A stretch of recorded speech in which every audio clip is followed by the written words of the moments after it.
भारत में जब भी भ्रष्टाचार की बात होती है तो ये सिर्फ एक नैतिक मुद्दा नहीं है, बल्कि ये एक बहुत बड़ी कानूनी लड़ाई भी है। आज हम इसी कानूनी लड़ाई की परतों को खोल कर देखेंगे और समझेंगे कि हमारा कानून इस गहरी समस्या से आखिर निपटता कैसे है। तो ये जो शब्द है ना, बख्शीश, उम्मीदें, चाय पानी, ये सिर्फ पैसों के लेन देन की बात नहीं है।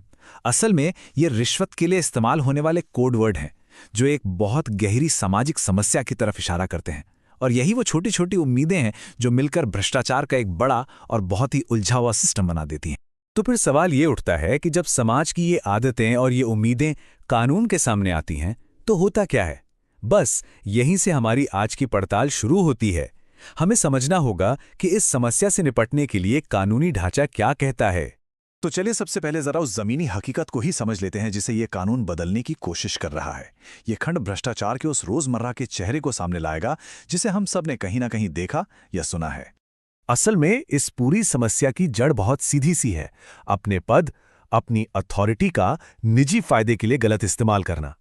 अब इसे चाहे चाय पानी का नाम दें या कुछ और, कानून की नजर में ये साफ तौर पर अपने अधिकार का दुरुपयोग है। तो अब बात करते हैं भ्रष्टाचार के खिलाफ भारत के सबसे बड़े और सबसे अहम कानूनी हथियार की, जिसका नाम है भ्रष्टाचार निवारण अधिनियम। देखिए, ऐसा नहीं है कि भ्रष्टाचार से लड़ने के लिए पहले कानून नहीं थे। 1947 का एक एक्ट भी था, आईपीसी में भी कुछ धाराएं थीं, लेकिन वो सब ना बिखरे हुए थे। तो 1988 में इस नए एक्ट यानी पोका का मकसद था कि इन सबको एक साथ मिलाकर एक ज्यादा मजबूत और फोकस्ड कानूनी हथियार तैयार किया जाए। अगर हम इस कानूनी लड़ाई के सफर को देखें तो ये काफी लंबा है। इसकी जड़ें 1860 के आईपीसी तक जाती हैं और ये 2018 के आधुनिक संशोधनों तक लगातार बेहतर होता रहा है। ये दिखाता है कि ये लड़ाई वक्त के साथ कैसे बदलती और विकसित होती रही है।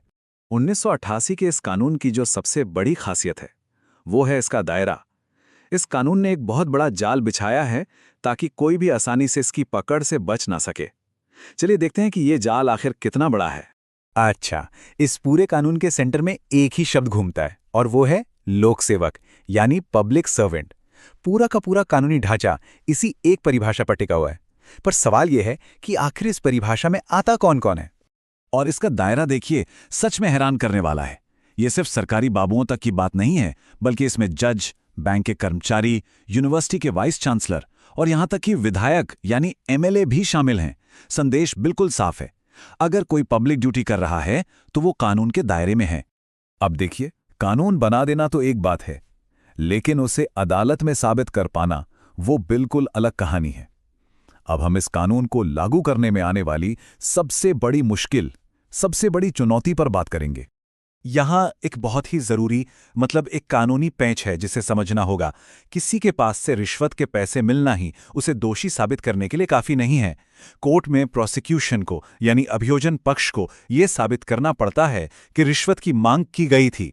अगर मांग का सबूत नहीं है तो केस बहुत कमजोर हो जाता है। और ये बात सिर्फ हम नहीं कह रहे हैं, भारत के सुप्रीम कोर्ट ने भी इस पर अपनी मोहर लगा दी है। कोर्ट का यह फैसला साफ साफ कहता है कि अगर मांग का सबूत नहीं है तो सिर्फ पैसों की बरामदगी के आधार पर किसी को दोषी नहीं ठहराया जा सकता। और यही चीज भ्रष्टाचार के केसों में सबसे बड़ी कानूनी अड़चन बन जाती है। अब देखिए, जैसे जैसे वक्त बदला, भ्रष्टाचार के तौर तरीके भी बदल गए, तो जाहिर है कानून को भी बदलना पड़ा। 2018 में जो बड़ा संशोधन हुआ वो इसी बदलाव का नतीजा था और इसका खास निशाना था कॉरपोरेट जगत।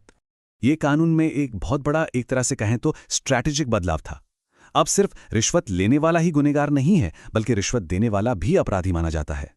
और इससे भी बड़ी बात यह हुई कि पहली बार कंपनियों को यानी कमर्शियल ऑर्गेनाइजेशंस को सीधे तौर पर जिम्मेदार बनाया गया। तो ये एक तरह का डबल अटैक है।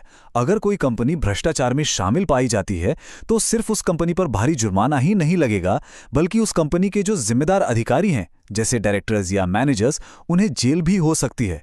इससे कॉर्पोरेट लेवल पर जवाबदेही तय होती है। तो अब तक की हमारी पूरी बातचीत से एक बात तो साफ हो जाती है कि भ्रष्टाचार के खिलाफ ये लड़ाई कोई एक मंजिल नहीं है, बल्कि ये एक लगातार चलने वाला सफर है, एक ऐसी प्रक्रिया जो वक्त के साथ विकसित हो रही है। तो निचोड़ ये है कि पीओसीए ये कानून एक बहुत पावरफुल टूल तो है, इसमें कोई शक नहीं, लेकिन ये कोई जादू की छड़ी नहीं है। सबूत पेश करने जैसी कानूनी चुनौतियां और रिश्वत को सामान्य समझने की जो हमारी सामाजिक सोच है, ये दोनों ही इस कानून की राह में बहुत बड़े रोड़े हैं। और आखिर में एक सवाल जो हम सबको सोचना चाहिए, क्या इस समस्या का असली हल और सख्त कानून बनाने में है, या फिर एक ऐसा समाज बनाने में है जहां लोग खुद ही इस गलत सिस्टम का हिस्सा बनने से इनकार कर दें? शायद असली जवाब इन दोनों के तालमेल में ही कहीं छिपा है।